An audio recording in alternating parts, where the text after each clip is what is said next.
Let's cover the Capcom story. So, if you guys are not aware, recently there's been a Saudi Arabia investment firm that have just purchased an even bigger stake inside of Capcom.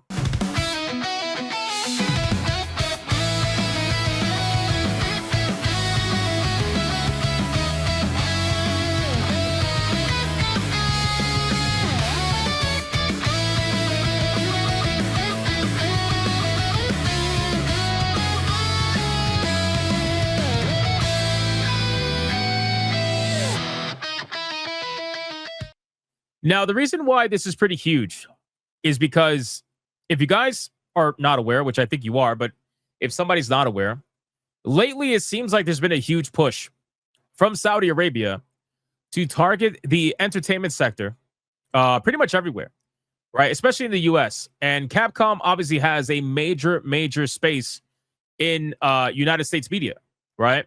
Where they have some of the biggest IPs known to the planet. In Resident Evil, Street Fighter, they have Mega Man, they have huge IPs, right?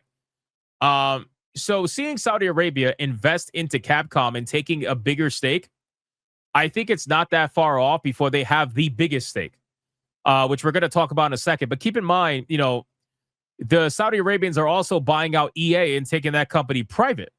We haven't even seen the fallout of that yet. And we all know that's coming, right? I mean, right now, I think it's at governmental approval. I'm pretty sure. I don't think it's been fully approved just yet.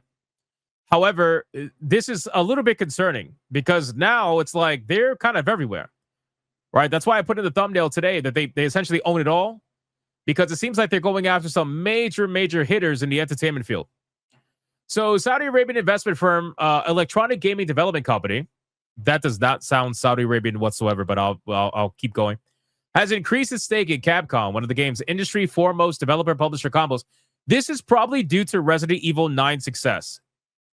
I gotta imagine the success of RE9 really put Capcom on the map for some of these investment firms. So I'm really not, I mean, it seems like they were already invested in Capcom, but now they were like, okay, well, we want even more now. So they increased it a little bit past 10% with this new purchase, pushing the total even higher. Notably, the EGDC is owned by the Misk Foundation, which Saudi Prince Mohammed bin Salman founded in 2011. Outside of the investments, Capcom has been on something of a hot streak lately, releasing Resident Evil 9 and Monster Hunter Wilds with AAA blockbusters like Pragmata slated to release on April 17th. However, recent investment activity has raised red flags among many of the company's fans who are worried about human rights abuses. Okay, no, brother, there's nobody that's looking at this worried about whatever fucking human rights bullshit. I just want to be real with you, okay? The only people that care about that are the people that pretend to care about that on social media. They don't give a fuck. They don't care. Nobody's looking at this saying, oh my God, think about the human rights. No, nobody's saying that. Nobody's saying that. Only the journalists are saying that because that's what they virtue signal for, okay? No, nobody's saying that because nobody fucking cares. If they really cared, it wouldn't take them investing in Capcom for them to care about that. Right? Nobody cares about that in gaming. We're talking about the effects this could have on our favorite IPs in general. That's all people actually care about. How does this affect Resident Evil? How does this affect Mega Man? How does this affect Street Fighter? How does this affect Monster Hunter? That's all people care about. This whole thing is like, oh man, people care about the human rights abuses stemming from the region as well as the potential decline in quality from the publishers since Saudi Arabia owned too much of a stake. It's crazy, brother. Anyway, so let's continue. So as first reported by GameBiz.jp, EGDC has increased its investment stake in Capcom from 5.03% to 6.04%, which is a 1.01% increase.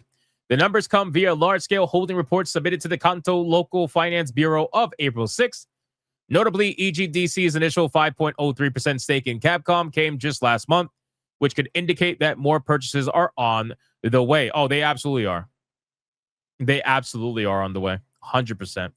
I guarantee you, man, they are going to be probably reaching towards 10% if they can do it, which I'm sure they can. I mean, Capcom, I'm sure it's up there in terms of pricing, but I guarantee you they're going to reach a 10% stake. Given Capcom's recent success, it wouldn't be surprising to see investment groups carve out larger portions of the company. It's because they know that, like you said earlier in the article, Capcom's on a very hot streak right now. You know, at this point, people are going to be more concerned. I think that the more pressing concern is what's going on with EA. I think that the fact that EA going private and being owned by them and being private, I think there is more that's going to happen with that than anything with Capcom right now. At this point, the Saudi investors just raising their stake, but they don't own the fucking company, right? Like they don't own Capcom. Capcom is still Japanese at the end of the day. They don't own anything. But EA is about to be completely owned by them. Completely, right? So, and taken private.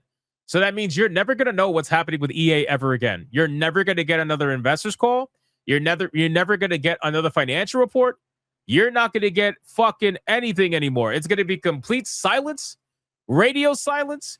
You're not going to know what kind of bombs are going off over there. No pun intended. You're not going to have any clue. And I think that is more concerning than anything else because EA also is in charge of a bunch of massive IPs, RPGs and everything. Like they own a lot. EA owns a lot of IPs. So them going private and you not knowing what's happening with those IPs is way more concerning than anything else, in my opinion. Right? So, but again, I think that this is good to watch because this is kind of how it started with EA. Right? They slowly crept into EA little by little. They kept raising their stake little by little. And then eventually they just made a bid for the company of which they accepted. So these people that are in charge of EA, they sold out the company to get their payday. I understand. I get it. But it just goes to show they don't really care about the actual IPs.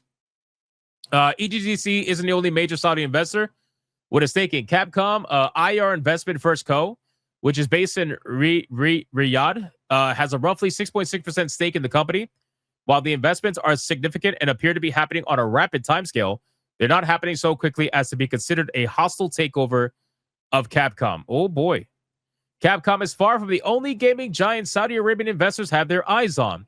Investment groups from the region have also invested in Nintendo, Nexon, Square Enix, and Embracer Group, and many others.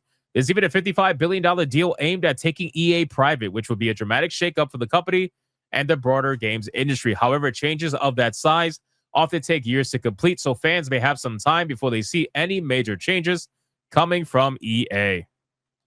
So, needless to say, this is a pretty big deal.